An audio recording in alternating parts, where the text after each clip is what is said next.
Assalamualaikum warahmatullahi wabarakatuh. Selamat bertemu dalam mata kuliah profesionalitas guru PAUD yang akan mengajak Anda untuk bersama-sama mempelajari materi sesi 1 tentang makna dan implikasi Undang-Undang Sisdiknas terhadap PAUD.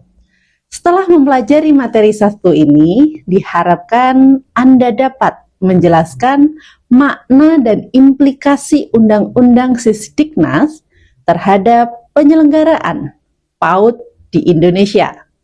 Anda diharapkan untuk aktif dalam mengikuti kegiatan tuton ini, berdiskusilah dengan teman sejawat, dan selamat belajar.